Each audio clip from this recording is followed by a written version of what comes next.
En août, j'ai changé de caméra principale. À un certain moment, elle a eu une grosse hype et je vous partage aujourd'hui qu'est-ce qu'elle vaut vraiment. J'ai pu tester cette caméra en conditions réelles, que ce soit dans la production vidéo pure ou bien la création de contenu. Moi, c'est Nevin, vidéaste, et je vous partage ma review du Lumix S5 2X.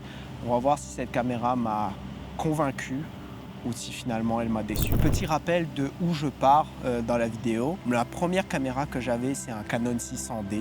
Donc c'est une caméra qui a aujourd'hui plus de 10 ans. J'ai pas changé depuis, je me suis pratiqué pendant un moment partiel lorsque je faisais des sorties. Puis après, j'ai essayé de m'y mettre sérieusement, on va dire, il y a à peu près 5 ans de cela. Et au fur et à mesure que je l'exploitais, je commençais à ressentir les limites de l'appareil, la faible dynamique, aucun autofocus, aucune stabilisation interne. Je commençais vraiment à être très minutieux avec la caméra. Il fallait vraiment que je prenne le temps de bien la maîtriser ou que je sois très fin, très minutieux. Je marchais sur des œufs en l'utilisant, mais je ne vais pas mentir que ça a été quand même très formateur. Après plus de 10 ans d'utilisation, j'ai voulu passer un cap au-dessus avec une nouvelle caméra. Donc j'ai regardé les différentes marques, donc Canon, Sony, etc. Je vois passer le Lumix S5 2X qui promettait monts et merveilles, notamment grâce à la vidéo. Et elle a passé de caméra de vidéaste grâce au GH5 et GH6 qui avaient était quand même très popularisée à ce moment-là, surtout pour les fonctionnalités vidéo qu'elle proposait à son prix. Avec toutes les promesses que miroitait cette caméra, en fait, elle cochait toutes les cases pour être la caméra parfaite pour mon utilisation. Donc après mûre réflexion, je passe le cap, je passe à la caisse et puis j'achète cette caméra. Après 8 mois, je vois que l'utilisation de cette caméra, j'ai pu voir un peu les avantages et les inconvénients. Et on va commencer par le positif. Donc on partait sur le principe que je partais avec une vieille caméra conçue pour la photo à la base, mais avec quelques petites fonctionnalités vidéo qui pouvaient permettre notamment à plein de créateurs de contenu à l'époque de pouvoir se lancer avec une certaine qualité d'image qui malheureusement aujourd'hui ne répond plus aux standards. Pour le Lumix S5 2X, un premier avantage, c'est la versatilité des formats grâce à l'Open Gate. C'est un format d'image qui n'est pas en 16 neuvième mais en 3,5 que cette caméra permet de faire de la 6K Open Gate étant donné que maintenant il faut créer du contenu que ce soit horizontal et vertical. Ce format-là me permet de pouvoir filmer dans un seul format et de pouvoir le convertir dans tous les formats. Là actuellement vous le voyez en 16 neuvième mais dans le retour de la caméra c'est un carré en fait, un carré un peu rectangulaire là et grâce à ça je peux vraiment prendre cette image et le mettre dans tous les formats sans trop réfléchir. C'est-à-dire que ce soit du 9/16e, du 16/9e, ou même pour plus tard, si je veux utiliser l'anamorphique, j'ai quand même de la marge. J'ai constamment enregistré en Open Gate depuis que je l'ai utilisé. C'est phénoménal parce que ça me fait gagner un temps fou étant donné que le contenu vertical, c'est pas quelque chose qui m'intéresse beaucoup. Et cette caméra a pu clairement remplir ces fonctionnalités. Sachant qu'en plus, ça tourne en 6K, ça me donne de la marge quand même en post-production. Et comme tous mes masters sont soit en 4K pour les formats 16 neuvième ou 1080p pour les formats verticaux, ça me donne une image oversamplée, ce qui me donne une qualité supérieure à de la 4K pure. Autre gros changement comparé à la 600D, c'est la plage dynamique et de pouvoir enfin tourner en log. C'est un profil colorimétrique qui permet de capter le plus d'informations dans l'image. Et grâce à ça, je peux vraiment retrouver mes hautes lumières, enregistrer le plus d'informations possible. Je peux vraiment m'amuser en fait au niveau de l'image, au niveau de la colorimétrie. Je restais quand même assez limité avec le 600D. Pour ceux qui connaissent, j'ai utilisé le profil d'image Cinestal qui était comme une espèce de faux log qui permet de gagner un peu plus de plage dynamique, mais ça reste une caméra qui filme en 8 bits et là je pars sur une profondeur en 10 bits, ce qui me donne une profondeur de couleur bien supérieure avec l'autre appareil. Un autre avantage aussi, c'est au niveau de l'ISO, j'ai un double ISO natif. Avec cette caméra, je pars avec un ISO natif de 640 et un autre à 4000. Et ça, c'est l'ISO natif quand on est en log. Ça me permet de filmer de jour comme de nuit avec le moins de bruit possible. Avec la caméra que j'avais avant, j'ai été très limité. J'ai essayé de filmer au plus à ISO 100, le plus bas possible et malheureusement il y avait des situations où j'ai dû devoir monter jusqu'à 3200 et malheureusement une caméra aussi vieille qui était un capteur APS-C qui est plus petit que le capteur du Lumix S5 2X qui est un full frame, juste l'image était dégueulasse, c'est pas rattrapable Et grâce à ce double ISO natif, j'ai plus de flexibilité. Je réfléchis moins à si jamais je peux filmer dans telle ou telle condition. Le Lumix S1 aussi fournit avec de la stabilisation interne. Et Lumix est connu pour cette stabilisation. Je peux filmer à main levée sans avoir des images qui tremblent dans tous les sens. Ça me sauve beaucoup la vie. Ça me donne des belles images. Ça me permet de pas trop me tracasser avec un stabilisateur. Pour la plupart des utilisations que j'ai eues, j'ai pu faire du main levée sans problème. Et ça fait plaisir. Cette caméra-là me permet aussi de pousser un peu plus ces formats avec du ProRes que je peux enregistrer directement dans la caméra avec un SSD. C'est pour ça que je l'ai pris. C'est cette possibilité d'enregistrer sur SSD, ça me facilite le transfert de fichiers sur mon PC. Aussi, ça me permet d'avoir un débit bien plus haut. Donc, quand j'ai pu pousser du 6K, je crois que c'était du 5,8K en ProRes en 4:2 10 bits avec cette caméra, ça me donne une profondeur de couleur juste insane en fait. C'est avec ce format-là que j'ai enregistré la première vidéo de test que j'ai fait avec cette caméra-là.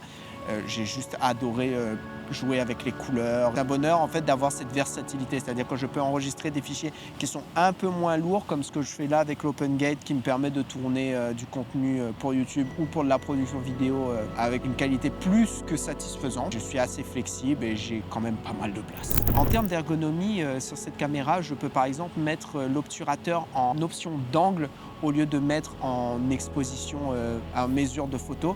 Ça me permet de ne pas réfléchir pour avoir un flou de mouvement. Ça donne une ergonomie un peu cinéma. Il y a notamment aussi sur cette caméra le support de la stabilisation pour les objectifs anamorphiques. Cette caméra en interne me permet de faire un D-squeeze de l'image. J'aimerais vraiment pouvoir essayer l'anamorphique sur cette caméra.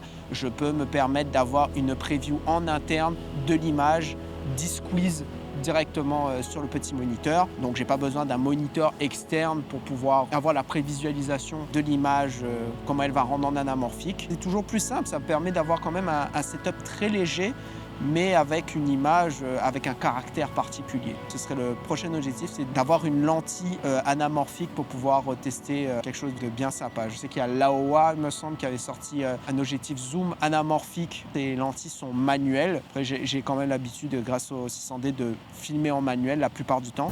Du coup, c'est une bonne transition pour justement parler de l'autofocus. C'était un des défauts notamment de Lumix avec le GH5 et le GH6 qui avait un autofocus qui était très perfectible comparé à ses concurrents comme Canon ou Sony. Et à la sortie du Lumix S1 II et S1 IIX, ils ont ajouté l'autofocus de phase, ce qui permet de concurrencer avec Canon et Sony qui ont des autofocus qui ont toujours été très performants. Mais comme Lumix a enfin ajouté l'autofocus de phase, ça leur a permis de pouvoir s'aligner avec eux. C'est sûr que comparé à Canon et Sony qui ont plus d'expérience en termes d'autofocus, c'est pas aussi performant. Mais Lumix a tendance à mettre souvent à jour ses appareils et c'est un des autres avantages de cette caméra, enfin, du moins de cette marque-là, c'est qu'ils n'hésitent pas à faire des mises à jour pour pouvoir maintenir ces appareils sur le long terme. Là, depuis que j'ai acheté cette caméra, il y a eu plusieurs mises à jour de firmware qui permettent d'améliorer l'autofocus avec des nouveaux modes d'autofocus, notamment animaux, véhicules. Même au niveau de la stabilisation, ils ont réussi à ajouter des petites fonctionnalités qui te permettent d'avoir une meilleure stabilisation ou aussi la gestion des proxys directement en interne. Donc si on veut monter sur un PC et qu'il y a un peu de mal, au moins on évite de faire les proxys directement sur le PC. Tout a été enregistré. Il suffit de transférer le proxy et les fichiers originaux et même plus besoin de se casser la tête. Je parlais de l'enregistrement en ProRes en interne avec cet appareil-là, mais on peut aussi enregistrer en ProRes RAW avec l'Atomos Ninja 5 ou en bi-RAW avec un Blackmagic Video Assist. Donc si on veut vraiment pousser avec le workflow en RAW, il n'y a pas besoin de prendre une autre caméra. Cette caméra peut le faire,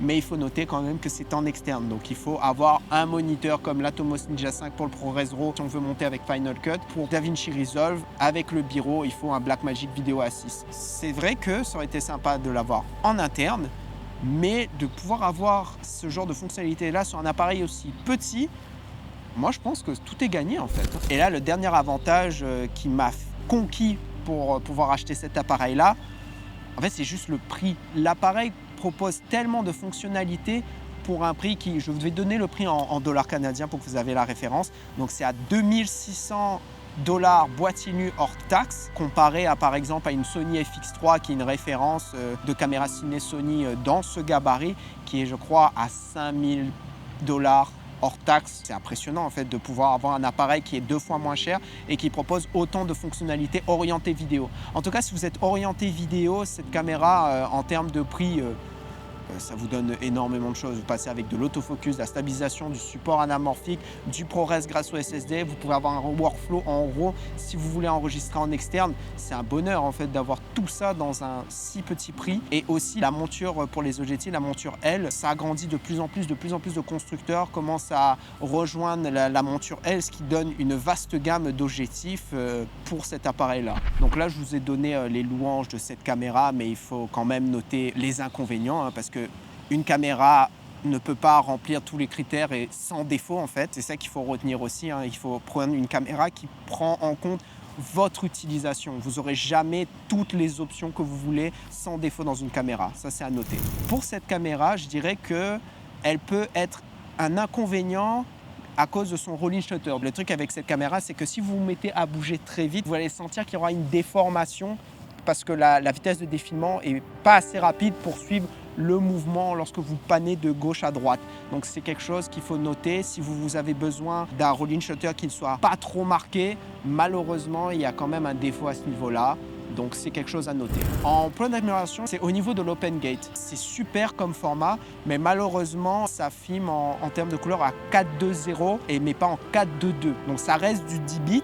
Mais je dirais que si on veut pousser un peu plus la couleur, on peut sentir que c'est un petit peu limité. J'aimerais avoir du 4.2.2 10 bits en open gate. Ce serait l'idéal. Pour l'instant, je n'ai pas ressenti encore une extrême limite là. L'open gate est tellement pratique pour pouvoir tourner du contenu vertical et horizontal sans réfléchir qu'au final, j'ai pas envie de changer à chaque fois, de filmer en vertical et puis ensuite essayer de convertir avec un format qui est trop restreint pour le convertir en vertical. Ce serait une petite amélioration qu'il devrait avoir en fait. Si vous voulez filmer des ralentis, sachez que vous serez assez limité car malheureusement, vous avez du 180 fps en 1080p, donc ça c'est un peu dommage, vous n'aurez pas en 4K. Vous avez quand même du 60 fps en 4K, mais ce sera avec un crop. Quand on passe sur un full frame et qu'on doit crop, bon, ça fait un peu chier, je ne vais pas vous mentir. Après, il suffit juste de vous adapter aussi, c'est pas impossible. Il est vrai que si on pouvait avoir cette caméra sans crop au niveau de la 4K 60 et voire même avoir de la 4K 120 pour des beaux ralentis, ce serait top.